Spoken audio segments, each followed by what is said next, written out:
Hello, everyone. Welcome to the Chris So Show podcast. You can be listening on Spotify, Apple Podcasts. We're on YouTube. We're everywhere. And of course, don't forget, check out the chrisoshow.blog. It's perfect. It's got lots of writing and the pods on there as well. So today I have two very special guests, two ladies I've known for a long time. And I have a lot of respect and love for because they are amazing. And Stephanie and Nasturzio, welcome. Thank you, Chris. Stephanie is president of the Huntsville Soccer Club. She's on the technical committee for Muskoka United FC. She coaches. She used to play. She's just awesome. So there's the big intro. And then Kayla Bauer. Kayla Bauer is our minor soccer director in Huntsville for the Huntsville Soccer Club. And she's a coach and she's a player and she's all those other wonderful things again. So, and a fan of the sport. We're all fans of the sport. So, welcome, Kayla. Thank you. I'm also reffing this year, so that's new to Oh my the gosh, soccer repping. the soccer resume. Yeah, getting involved in every way I can. So You joined the dark side. I did. So the reason these two wonderful ladies have joined me on the show today is we're going to talk about women's soccer, girls soccer. I mean, we've all three of us have coached girls soccer over the years, and been a part of building that at least in our local Muskoka communities, and beyond, because anyone who coaches at grassroots helps the sport grow. So I'm going to throw things out there, and you guys can just we'll just answer and we'll talk and stuff. Um, what do you see as the most significant growth for girls soccer in the last, we'll say decade? Either one of you.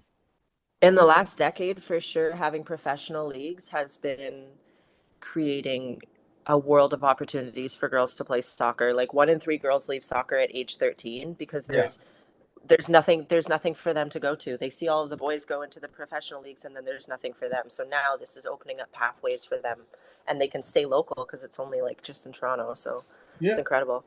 that's awesome. That's awesome. Steph, what do you think? Yeah, I was going to say the professional as well, even like with the new league in Canada starting up, Yeah. being co-founded by females, having female refs, it just makes a lot more visible for all of the young kids, but even the parents to know that it's not just a boys' sport or a boys' club anymore, Yeah, that females of all ages can continue to play throughout their life. And it's a great way for them to kind of be active, be social, work on their physical and mental health. So that professional bringing it out to the masses, I think is huge for promoting soccer in general, but especially for the females.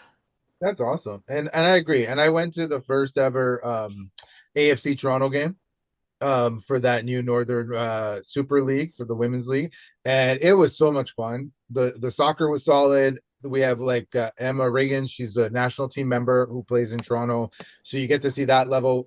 There's a Korean national team member in Toronto. Like you see the kind of not just that local level of intensity, but the national international level, and um, that is just amazing. We have the NWSL is in the States, right?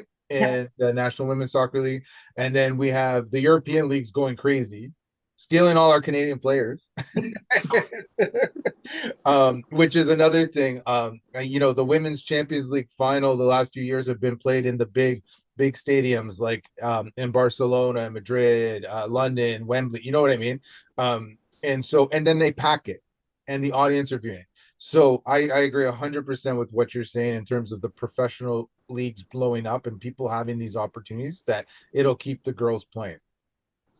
In terms of what we can do, and each, not just us personally, but in terms of any club, is there anything that you've learned as coaches that helps keep girls engaged and playing the sport? For me Steph, do you want to go personally, first there? yeah, for sure. So I've been able to coach basically really young, right up until that 13-year-old level.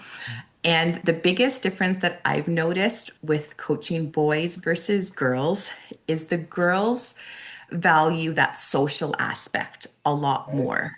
So, really fostering that team development and the camaraderie and just those friendships and social relationships as a team is just as important for the girls as developing their skills, where yes, that's still important for the boys, but I have found over the years that they put more value on skill development than that social piece. Okay. So making the practices more enjoyable and forming those connections for the girls, I find keeps them involved longer than just focusing on the game. Interesting. I wish you had told me that years ago. It's never too late, Chris. What about you, Kayla? Is there anything you kind of like, even building off that, is there anything you've kind of noticed that, you know, coaching the girls that keeps them more kind of engaged? We have the social. Is there anything like you've learned from your coaching? So I think the social aspect for sure. Like I think sometimes as coaches we forget that there are more corners of development than just winning versus losing and skill development. So it is a large reason why the girls drop out of soccer is because of self-esteem and confidence, and Mhm. that comes from a lot of the time the result of the game. Mhm. So I think like kind of changing the way that coaches approach that would help as well. And then what Steph was saying, like keeping it fun and keeping it social. And then I think also representation matters. Having more females that stay in the sport and show them that there is opportunity. I think a lot of the time I hear that from parents, I hear it from kids all the time that they just love having a female coach because it's not often that it happens for them. So I think that that's important for the young females as well to keep them engaged.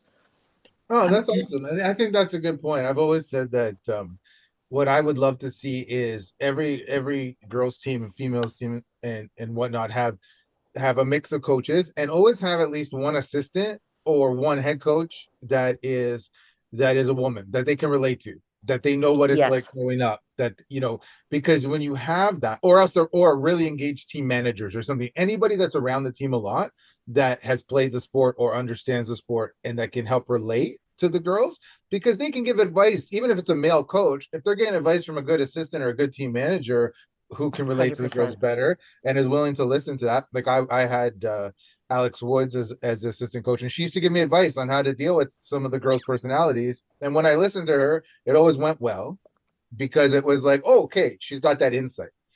And when is Absolutely. the operative word? But um, um, and one thing is, and I never focused, and this is where I was. I felt that's why I was saying I never focused on the social aspect as much. I used to say, okay, your 15 minutes is before practice, have or 10 minutes. Here's your silly time, be social. Then we're gonna practice. Then then after, do what you want, right? I would always be a little more serious that way and throw in a fun practice now and then. But maybe I should have been more social and stuff, right? Maybe I should have had yeah, there's or definitely a balance between figuring out how much of what to do because you want your team to do well and develop their skills, but you also want to kind of keep them engaged and want to be at practice and enjoy being there with you. Yeah, no, and that's great advice for any coach that's coaching young girls growing up, especially at any age, right? And so it's good. That's great advice. I love that. One Now, thing that I go ahead. really underestimated that came to my attention this year, because I'm coaching U9 girls, is our first 3 games, we had female match officials. Oh, And these girls were so excited because the match officials are the gods of soccer in their eyes, and they yeah, were females. So they were so happy to see that and have made comments. Is our next game going to be a female too? Can we have a girl ref again? Can you ask them? Like, that's was not awesome. out of my control, but that was a huge factor for them too, because they now see, especially when we're short match officials, that they can do that when they're older. So that was kind of eye-opening, just seeing their reactions to these females on the field. That's awesome. Yeah, and you know what? It's good that they saw that. Now we can go into the match official thing. So, Kayla, as as a match official now, how are you finding reffing these games and the response you're getting? I'm finding the same thing, especially because I've been coaching a lot of the girls that I've been refing now. They're seeing that I've switched over to the other side, and they didn't realize that that was an opportunity for them as well. So I try to encourage that. Like, once you get a little bit older, you can do this as well. And they get very excited about that. So I do find that they do get excited to see that visibility and that representation. That's awesome. That's awesome. And good for you for doing it, even though I joke that it's the dark side. Good for you for doing it.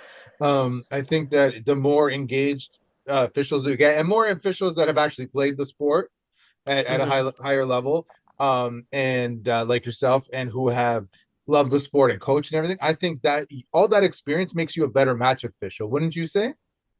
Absolutely. And it also helps, especially because I'm doing a lot of youth matches as well right now. So I think that it helps to foster education, like educational opportunities for them as well, because it's not just directing the game, but also teaching them those important skills while they're playing the game.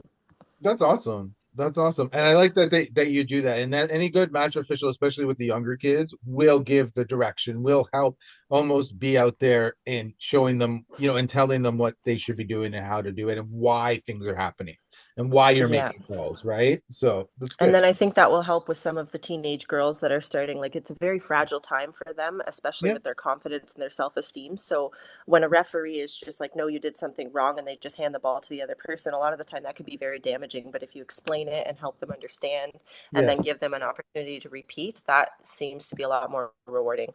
Yeah, that's awesome. That's awesome. I think that's great. One thing I noticed too is too many refs, especially as you get into U13 and the more competitive levels. They stop explaining their calls to the players at any gender, any age group. Doesn't matter. They Exactly. stop Yeah. explaining the calls. I think good officials explain why they made a call to anyone, whether you're an adult, a kid, whoever. The good officials say, "I saw that. That's why that call Hmm. happened." And then it's like, okay, I understand. Even if I don't agree with you, at least I know why you said that. When the refs stop talking to the kids, right?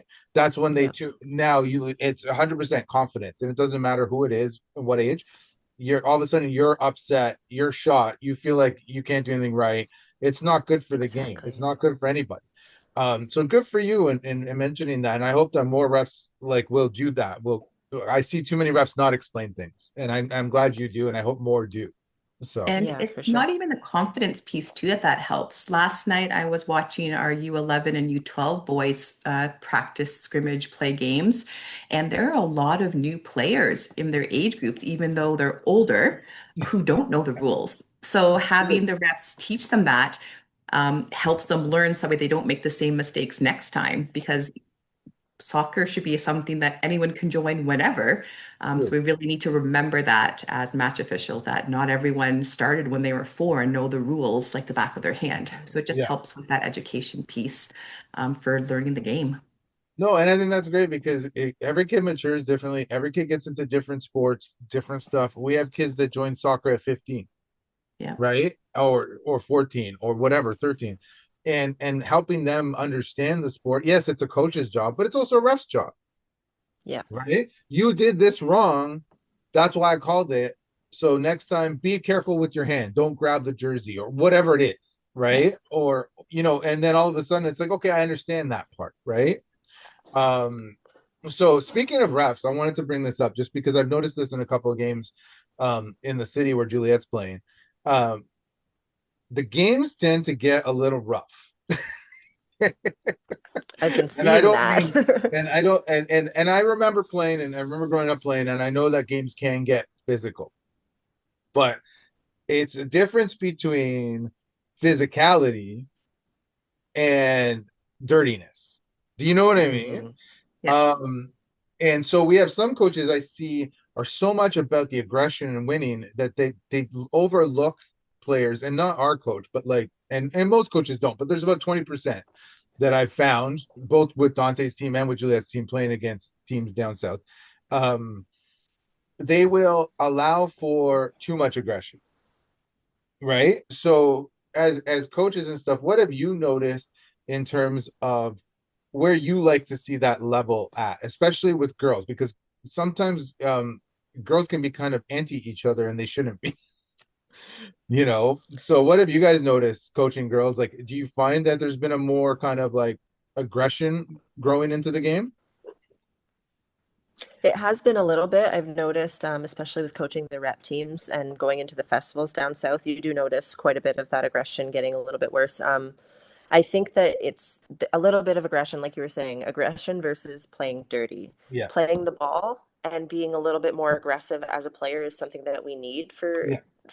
to create that result that we want for the game, right? Yes. But I think at the same time, as long as we're all playing the game and respecting the players that are on the field, no matter what team they're on. Because if Yeah, you're just going to take somebody out just because they're talented, that's not what our sport is about. So I think exactly. making sure that we stay on that line there. Yeah, no, and that's cool. And as an official, you can help navigate that by calling the Hmm. game the way it should be called, right? Yeah. Awesome. And in certain cases, it's going to be very obvious that it was a dirty play versus just a physical play. But sometimes the line is really close Yes. and very subjective. And the match official can't call what they don't see, or their angle, you may not have seen the whole thing. So it becomes a really fine line. And that's when I think a lot of people get heated too, because they disagree with what the match official is kind of calling from that stance, because they have a different point of view. Yes. I know with my girls' teams, again, super young, they're very timid. So a lot of the times in practice, we coach them and do drills specifically to teach them how to be more aggressive Yes. Hmm. without being dirty. So Yeah. how can you use your body to your advantage to get the ball? So I think teaching them really young how to do those things safely and by Yeah. the rules will help prevent them from being those dirty players when they're a little bit older. Because we want them to be intense and we want them to pressure and go to the ball, but we need to do it 100%. safely for them, but also for the other players. 100%. And that's something I always said. I said use your shoulders, use your body. It's okay to get a shoulder in and push the player off the ball when you're fighting for the ball. Just don't like scratch their face.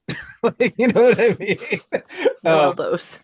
or no elbows. You know what's funny? I saw one girl get elbowed so hard and the ref didn't call anything. And I was like, if I was that girl's dad, yeah, I'd be losing my mind. Do you know what I mean? And it was right in front. There was no reason. The ref saw, and he didn't. He called a foul, but I was like, that was borderline yellow card, right? And so, this is what I'm saying. It's the elbows, it's the pulling the shirts, and those are the things I feel like. Hmm. Yes, there's a bit of that, and it's going to happen when you're being aggressive, but there is that line. Like, you still got to be respect of the game, respect the other players, Yeah. and that's where the refs and coaches and all of us as administrators have to kind of help navigate that and help teach, Hmm.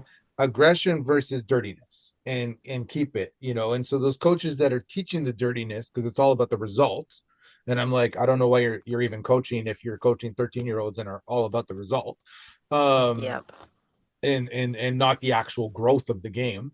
That's those are the problems too that we need to address. And I think we need, as officials, we need to look at them and say that's not the right way to coach that, and help them get better, right, as learning Hmm. experiences. And so I just was noticing a lot of that coming into the game, and I was just wondering your thoughts about that. So that's cool. My hope is that now that there is more women's soccer visible nationally and internationally, Yeah. these players can see how they play because they're not Yes. going to be dirty like that. And they're going to still get results and Yep. they're making money. They're getting paid to play. They're Yep. getting all this attention and the fame that a lot of kids want. So hopefully by watching them play, they'll start to use them as role models and maybe Yes. realize that I can do this without resorting to hurting someone or playing dirty. Yes. And a lot of times, if they know that that might be an opportunity for them, they can't play dirty because no coach is going to want them on their team if they're going to be a risk. So Yeah. hopefully there's a couple of different motivators there that will help decrease some of that Yeah. dirty Yeah. play in the games. That's my hope, at least. And it's not everyone. Like I see lots and lots and lots of games, and a lot of games are really clean. And you see the passing, like, and I find girls are better at passing than boys at these ages. Like you watch a girls game, even at 13, and you watch them move the ball, and there's like 7, 8 passes in a row completed, right? Where you watch a boys game and it's one or two, and then they kick the ball long, and some guy runs and tries to score, right? Yeah. Like, with all due respect to the boys, not every team. There's a lot of teams that are solid, but you find that on an average team, let's say an average high level competitive team, the girls will try and pass more. The girls try and play that team skilled sport and make the plays, and the boys try and be aggressive and just kick the ball down, shoot the ball, and try and dribble through 7 guys. Right. So you Hmm. see that.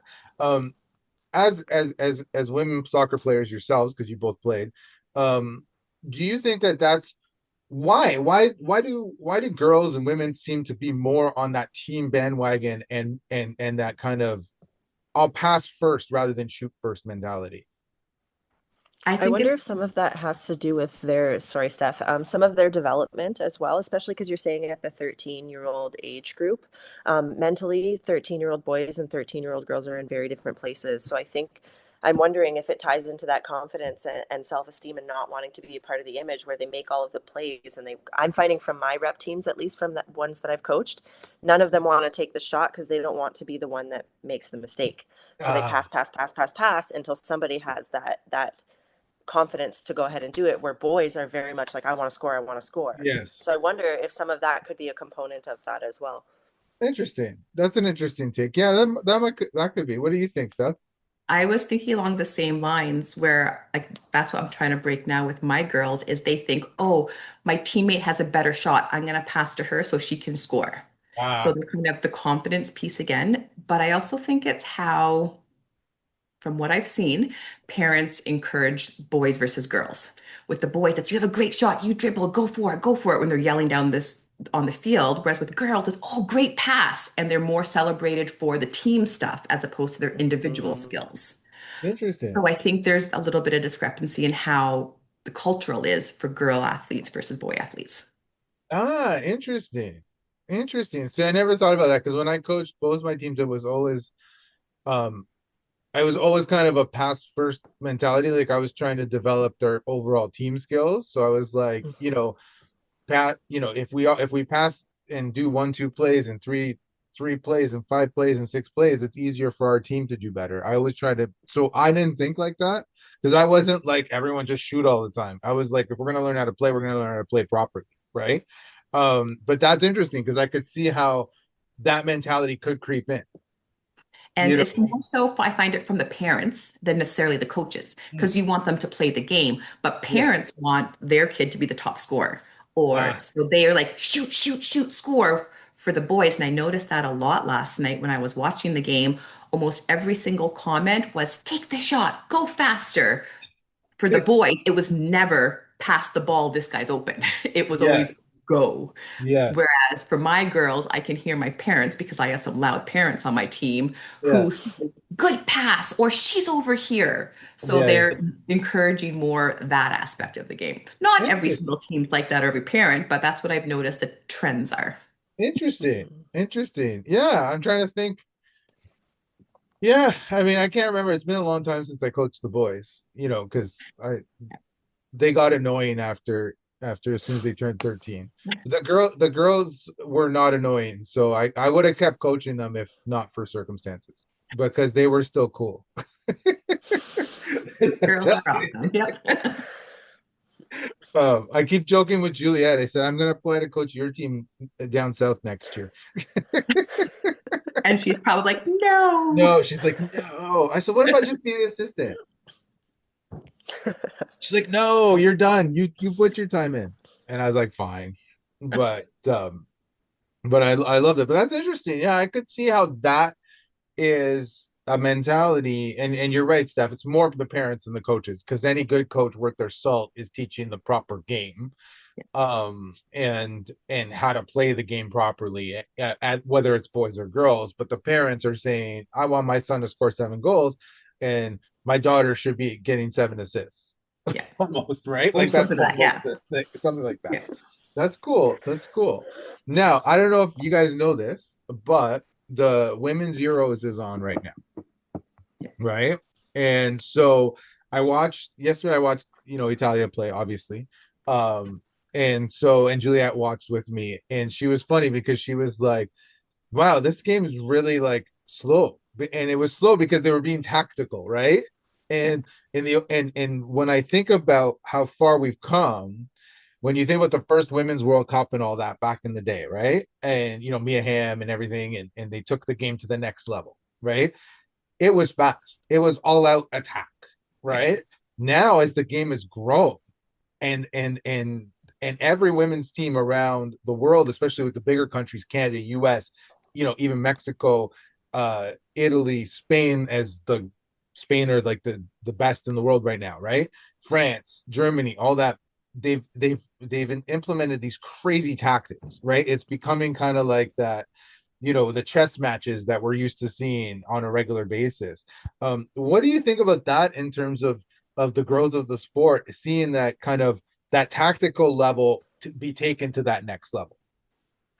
Hey guys, do you want to look good this summer or fall or winter or all year round? Check out our merch, Chris O Show merch and Chow for Now merch. Check it out, put one on, and support independent media and look good doing it. Now back That to the next level. show. I think it really emphasizes that with all sport, but specifically with soccer, that it's not just a physical game. There is a huge cognitive piece, and you have to be on top of all of those skills, your flexibility, your working memory, your ability to think fast and make decisions. All those things are crucial, and it really emphasizes how it's a multidimensional sport and not just the physical. It really helps fine tune those skills and kind of makes it more intense to watch because you know that they're making plays. They're not just shooting it down the field and running after it. So it makes it more interesting. 100%. What do you think, Kayla?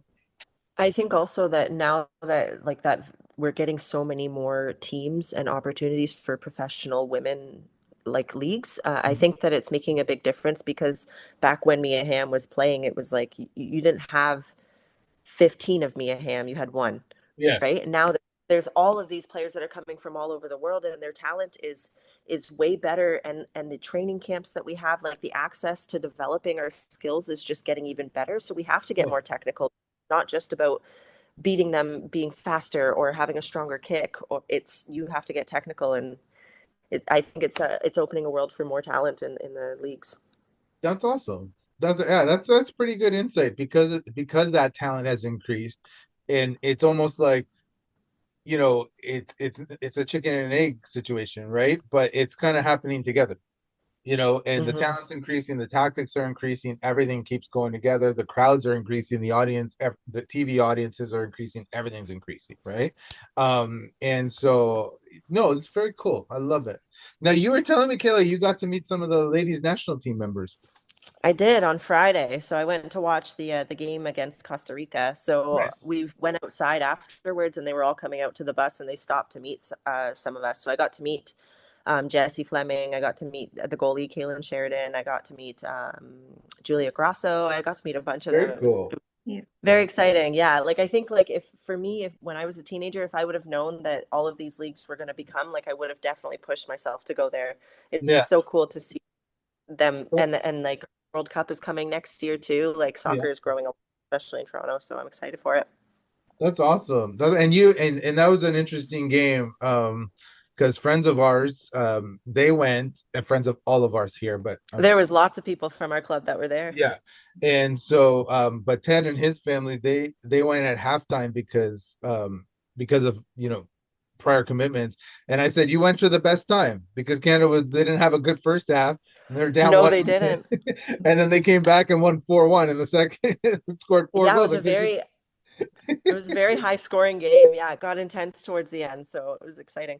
that's awesome. And what was like the actual football like in terms of the actual play? What did you find? I find the same thing. It's a lot more technical. So I find a lot of the people are saying that they feel like the games are getting a little bit more slow, or every time so a lot of the time when I go, I'm bringing somebody who's not a soccer fan to the game, Yeah. and they're used to watching hockey where it's like, or basketball where it's just like Yes. score after score. So, I think noticing that our scores are getting higher and it's getting more technical, it's exciting to watch the talent pool increase. That's awesome. That's Yeah. awesome. And so when you talk to like your players, either one of you, do you point out, hey, you should watch Team Canada play, or hey, check out, what's happening in the world, if or whatever it is, whether it's the women's Euros or, when the women's World Cup is on, do you encourage the girls to like watch more soccer to, Absolutely. to get better? And why do you think that? I mean, I know you both do that, but why do you think it's important for girls, or boys or any kids to watch soccer as they're playing? I think it's important so that they can learn, one, like we were just referring to, the playing intensely versus dirty. It'll help them it shows them that level of professionalism and how it's not just about winning, but it's also about like your character as a player, your decision making skills, your physical ability, your team playing ability. Like all of those skills are very important. So I think it's important for them to watch that. And then it also helps them, especially at the development age, to learn formations because I think Yes, formations is one of the that's things good. that they struggle with the most. So I tell them to watch the formations and watch the way that they move and how they don't all timbit around the ball, Yeah, and it helps that's the awesome. game better. Yeah, I do. That's a great point. Go ahead, Steph. Okay, I do the same thing. I will like pick out a player that plays the same position as my daughter, and I'm like, okay, you watch her and Yeah. see what she does, because that's what you need to do in the game. Because I can say it a million times at practice, but it means nothing because I'm the coach and her mom. Yes. But if she watches someone who's professional on Team Canada do these things, then completely different story. 100%. No, and I think that's great. And I think any coach, and I've always promoted that. The late great you know, Graham Paulington, he used to swear by that. He would tell all the kids. And that's something that's hugely important. And you're right. It's more about, I mean, partly it's so, hey, check out that move they just pulled and then try to practice that move. Like that's part of it, right? But I think it's true about understanding spatial awareness, understanding formation, understanding, oh, run to space. Oh, there's a space there. Oh, it shouldn't sit empty. You should go to it. And watching the Mhm. professionals do it, no matter whether it's women, men, whoever, um, that helps the kids say, "Oh yeah, wait a minute, I need to do that. I need to be more aware. I need to understand where I need to be on the field at different times." And the one thing I always notice with professionals, they're always moving, and they're always moving to that next spot, and they're always moving that open space, and so that's Mhm. huge for helping kids, right? So I think another important piece for watching professional soccer is the winning and losing and how to handle a win versus how to handle a loss, how to handle the other team when you're winning versus losing. I think it's very important, especially in the development ages. Again, like they usually get pretty upset. So I think watching like a World Cup loss and watching the way that the team can handle that, it helps kind of show them that we don't need to have big reactions and we can still respect the team for their talent. yeah. Oh, I appreciate that, especially since a lot of the times the opponents will shake hands, exchange jerseys, talk to each other, and console each other. Like some of them will go over and console someone if they just missed a penalty Yeah. kick or whatever, right? Like because they're friends, and it means more than just it's more than the game, right? It's Exactly. I think that's so important. And I think that as match officials, like we're kind of diverting the children away from that respect and grace with the other team because yeah, we have one fight starts in a line and now they're like, okay, no more handshakes for the rest of the season, or we're only going to do yes. handshakes at the beginning. And that doesn't teach the kids what they need to learn. And that's a very important skill, even through adulthood, is understanding loss and wins. So I think kind of just keeping encouraging that and having them watch the professionals do it, I think that would be better than having us just kind of avoid it altogether. Yeah, 100%. I agree. I agree. Kayla, if you have to go, go ahead. I do, yeah.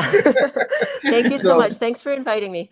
Well, my pleasure. Thanks for coming. So Kayla's going to go. Steph and I are going to chat a bit more on the administrative side of things because we've both been on boards for way too long, and and I want to discuss a couple protocol concerns that came up recently with Steph and her thoughts on them and my thoughts as vice president of our local clubs up here. So, anyways, Kayla, thanks Awesome. for coming. Thank Ciao. you. Akela. Bye. Bye. So, Steph, Yes.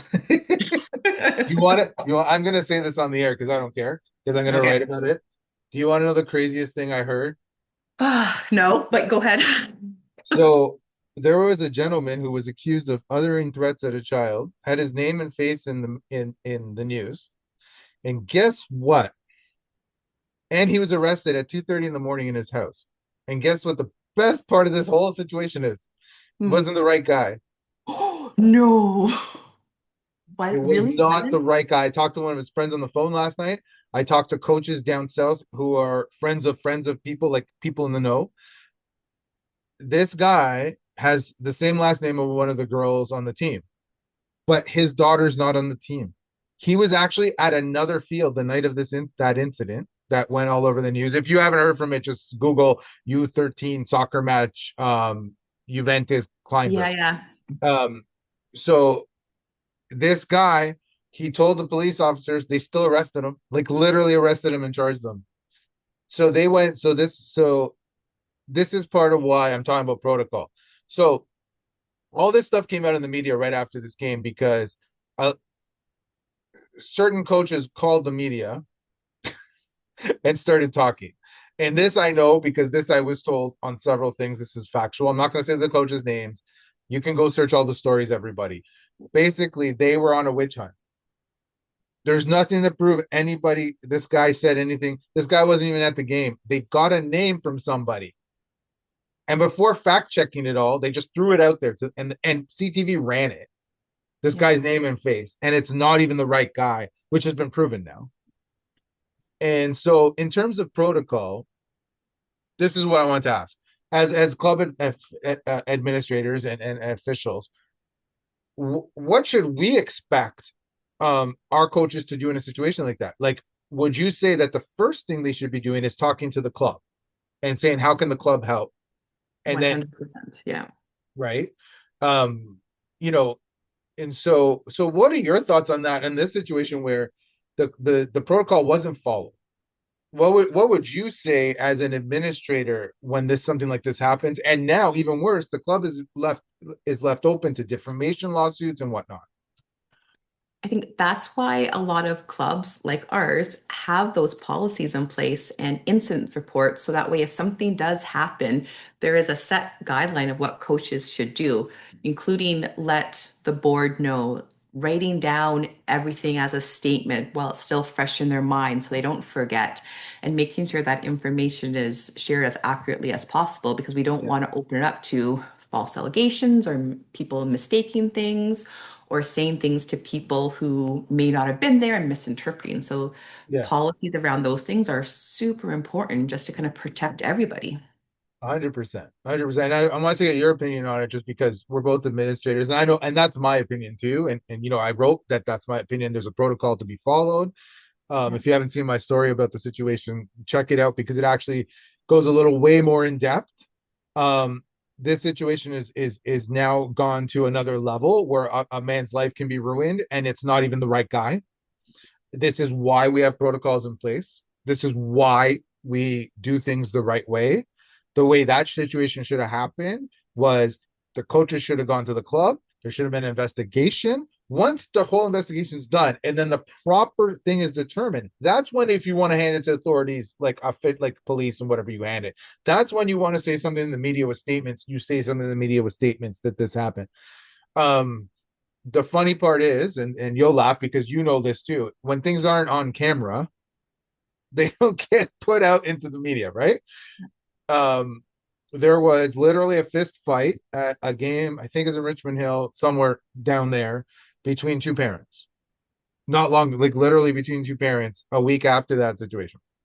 There was cops called to that thing. This didn't show up in the news. I watched a game between our MUFC U17 boys that Dante's on that team, my son, and IFC, where I had to literally talk a parent down from the other team because he was about to attack the ref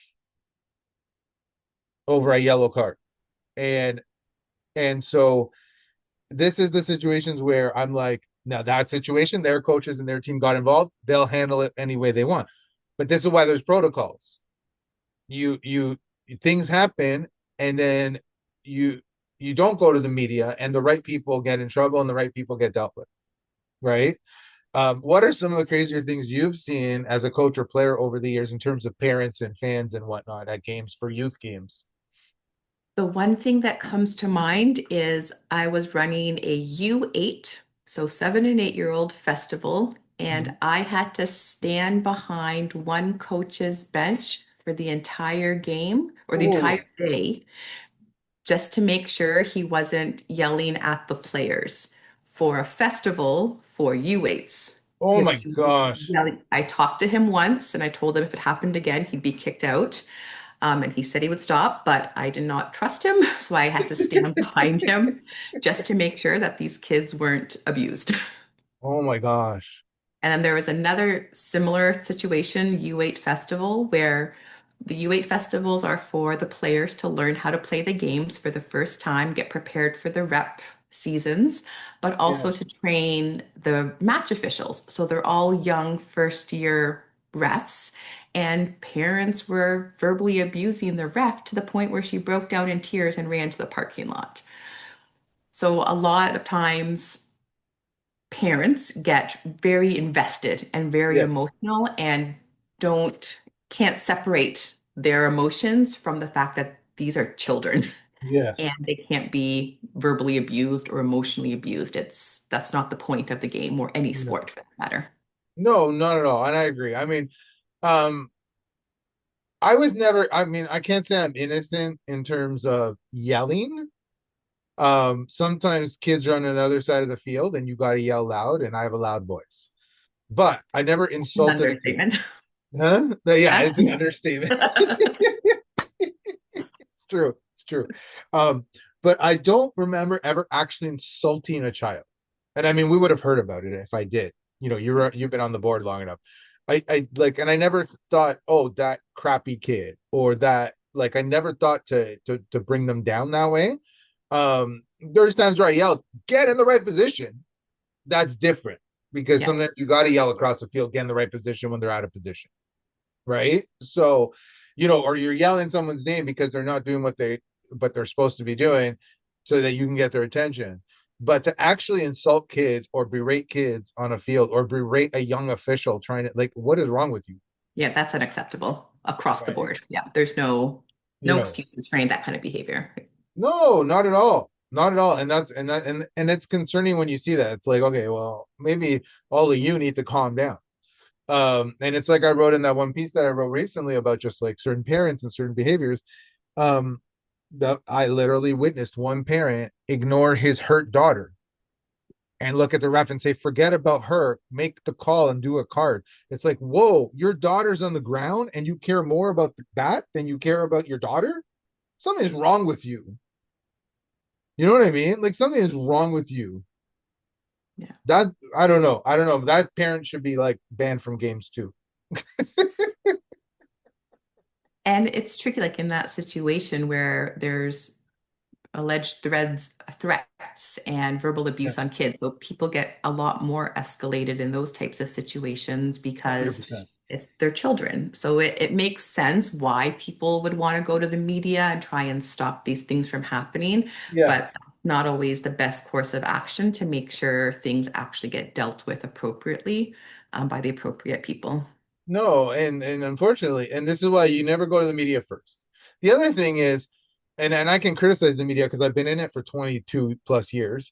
Um, you guys, the original reports. Now, CBC did a good balanced report, and they didn't name the guy and they didn't put his picture. Respect to them, because they were waiting for all the details, which was real journalism. They also presented both sides. They presented all the findings that they knew. It was very factual. So read the CBC report. It's good. A lot of the other media jumped on the sensationalism of it. They've pretty much they could ruin this guy's life, and it's not even the right guy. And this is why you don't go to the media right away until you have all the facts. This is why you don't just, you're upset about a loss, you don't go to the media. You're upset about a situation, you don't go to the media. You think something happened, there's an alleged of something, you find out what happened, who it was, and then you can go talk. You go to your officials, in art, and in Muskoka, it's like Steph or me or one of our other officials, and we help you as a board, and we make complaints and we do investigations and we help. You don't go to the media because you can ruin somebody's life and it not be even true. Like, right? So this is where protocols are in place, and this is why. And I just wanted to talk to you about that side of things, because we have to deal with a lot of stuff as administrators, um, and club board members and stuff, and coaches and everything else we've done over the time, right? So, um, what do you think about maybe having kind of almost zero tolerance policy, um, and like drawing a line for certain behaviors? Ontario soccer, most clubs, the leagues, they have zero tolerance for harassment on match officials, for Yes. sure. And that one is hard for them to enforce because Yes. it's subjective. What Yeah. one ref will tolerate, another one won't. So parents spectators, players don't really understand. So I think that would be hard to do unless there's very explicit repercussions and Yes. what will be accepted and not accepted across the board. Yes. That's going to vary time to time, and it's going to be hard to enforce because the match official is there to officiate the game, not Yes. manage behaviors of parents. So it would be a very, although I agree, no abuse should be tolerated. I think it would be very hard to figure out how that would be managed and enforced on a whether it's district or provincial level. Yeah, or whatever level. No, and that's Yeah. fair. I just wanted to think because I always felt like, and here's part of my problem with the zero tolerance on the match officials. Um, I would say the majority of match officials I've come across over my time have been pretty decent. There's, Mhm. there's always like in every profession, there's the lower level that's not good. And I don't judge, and when I say not good, I'm not talking about young refs coming in and learning, because I have a ton of patience for young refs learning the game. I have no problems like with young ref making mistakes. I have no problem with young refs not calling the game the way I see it, because they're learning, and so please don't take this as, oh, that teenage ref sucked or that 20-year-old sucked. No, those they're learning. That's not my judgment level. My judgment level is people with experience in the game, and experienced officials. The majority have been pretty solid, like good to great, right? There's that, and I'm gonna say, unfortunately, it's probably crept up to about 30% of match officials now are below the level of acceptable match official. And when I say below the level of acceptable match official, I'm not saying they called the game against me. What I want to see is consistency, calling it the same way both sides, calling the same call on both sides. Um, Concern for safety, especially when we're talking about children. Yeah. So when I see a match official that, and I've seen this a few times, don't get me wrong, like I've seen this like in person. I see a match official let a game get out of hand, and now there's going to be kids getting hurt and injuries and potential season-ending injuries because they didn't call the game right. They didn't give out the yellow cards. They didn't call the early fouls. Where is, and this is something a lot of parents and coaches and stuff have talked to me about because I get involved with everybody.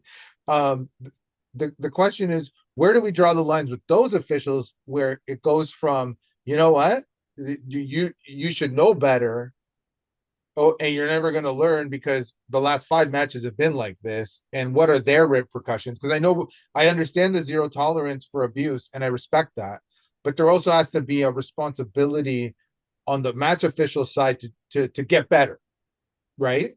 At Yeah. what they're doing and what they're getting paid to do. So, like with everything, I always kind of try to enforce the 24-hour rule. Don't say anything to anybody while you're heated because nothing is going to come out the way you want because you're still emotional. And when you're that heightened and emotional, it's hard to kind of access our logical centers in our brains. Sure. But going to the board, because usually there's a head referee or someone that sort of manages all the match officials Yes. and bringing your concerns to them. So, A, they're on paper if Yeah. something does escalate beyond, but also that's sort of their mentor to kind of help train, educate, give them that feedback. Because Yes. if we don't do it in a methodical way, they're not going to learn that, oh, maybe I should have done those things. Even if they are experienced, everyone can Yes. still improve and kind of Yes. grow in their Yes. profession. So I think doing it in a more professional manner where you go through the board, the different levels, as opposed to talking to the ref directly, will Yes. get a lot more results Yeah. than yelling at the ref. No, and I agree with you. I think that there needs to be, whether it's a local club or a district or the province or whoever, whoever is the governing body of whatever event that is or whatever match that is. I think you're right. I think there needs to be thing, and there needs to be each one of those, head referees from the clubs and the districts and and all that. They also need to be accepting of some of the comments that come in, Yeah. looking at them and being like, okay, is this a legitimate beef? Is it well written? Is it logical? Is it explained properly? And if you as coaches and parents or whoever, right, kind of can do that in the right way, then that club head referee or the district head referee or whatever, the league head referee can take that and be like, oh, okay, these are some legitimate points. Yes, okay, safety of kids. Oh, they didn't call that. Okay, well, let's see what we can do better. Okay, if you see an elbow, you got to call it. If you see this and you see a game getting out of hand, give a couple yellow cards to settle it down. Those kinds of things, right? So, and those are the things that I find go lax sometimes in a game with some officials. Um, and people don't know how to handle it, and that's when the yelling starts, and that's when the fighting starts, and that's when the nonsense starts. Yeah, definitely. Right? So, and you as a coach, how do you handle it when you see um for me, I just get a red card and go to the parking lot and then message you. But for Yep. um but for you for you, when you see a ref not doing what they're supposed to do, how do you as a coach kind of handle that situation, especially because you are an administrator as well and do understand all sides of things?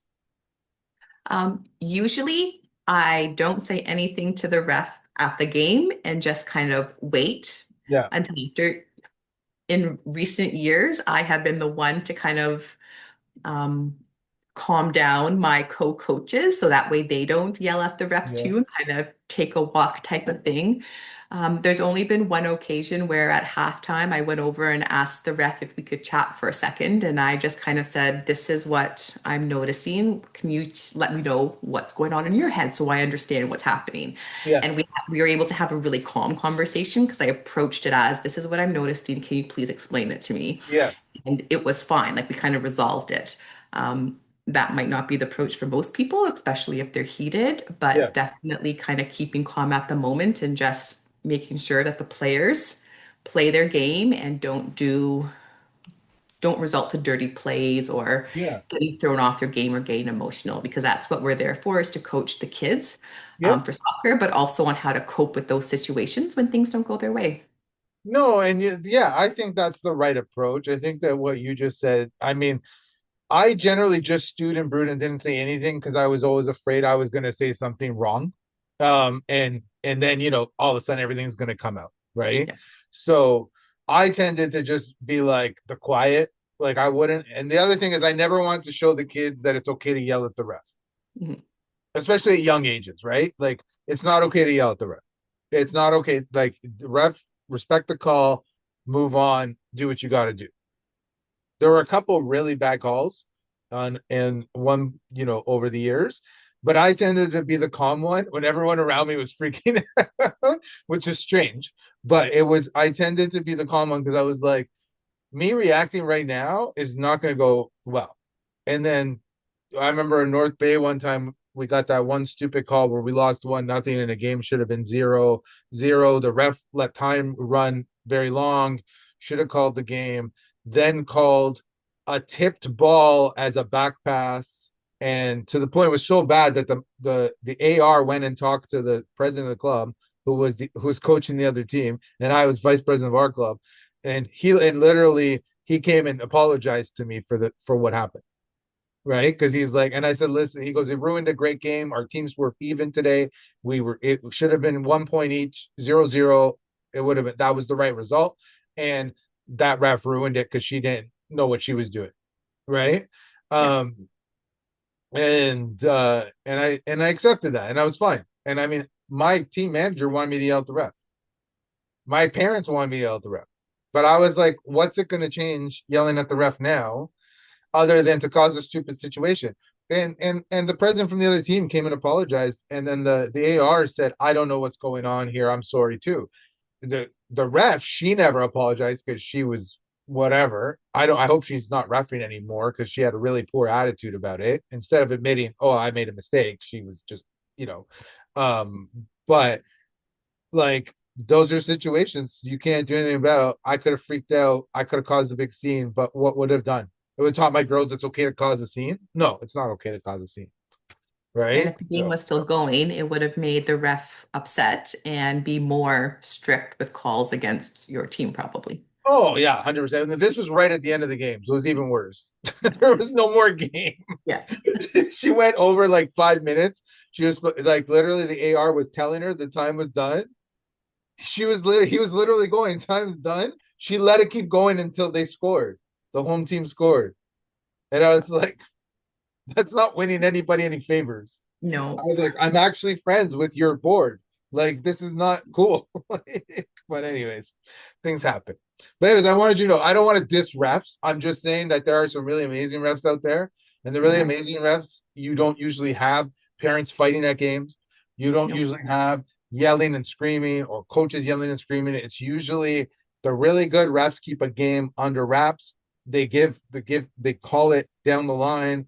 They'll give a yellow card to calm a game down so it doesn't get too physical or dirty. And then you have the other ones that some of them will learn and get better, especially the young ones, which I'm cool with. And then Yeah. some of them will never learn. And maybe those are the ones we have to look at as boards and leagues and everything and say, you know what, you're just not doing the job right. Right. Or they're And suited for certain matches over other ones. Yeah. or maybe you shouldn't be in the middle. Maybe you should only be an AR on the sideline calling offsides and stuff.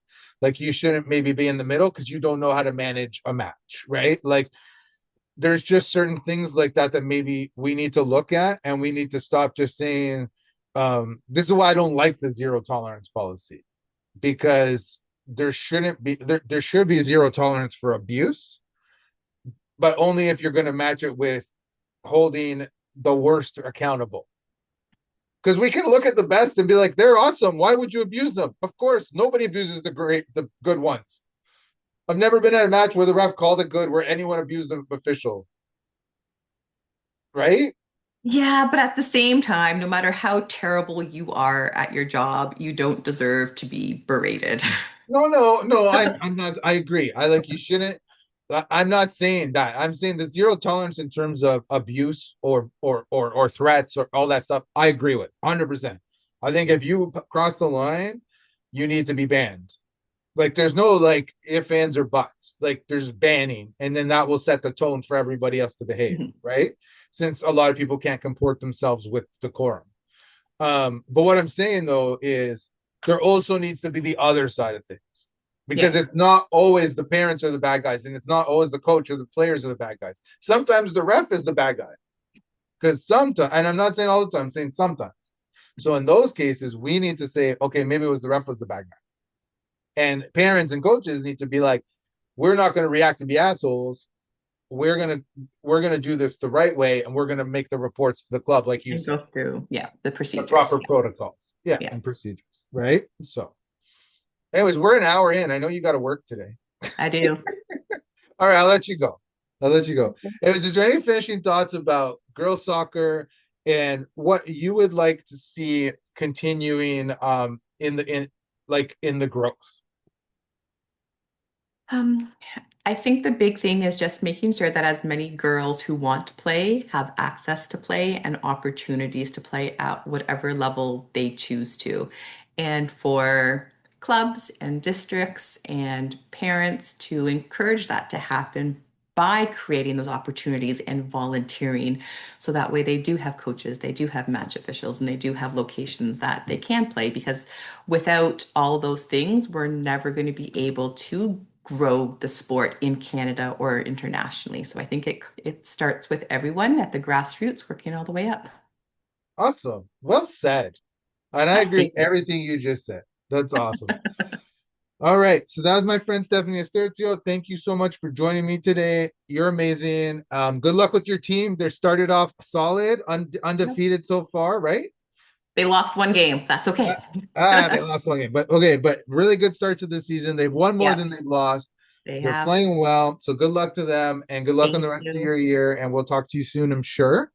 And to everyone listening, wherever you're listening, whether it's Spotify, Apple Pods, make sure you hit that subscribe button, YouTube, and check out the blog, chrisoshow.com or .blog, and all the other good, wonderful things on there. And keep playing soccer. Keep encouraging girls to play soccer. If you've got a daughter in your life, get her out on the pitch. It's amazing. It's so fun to watch.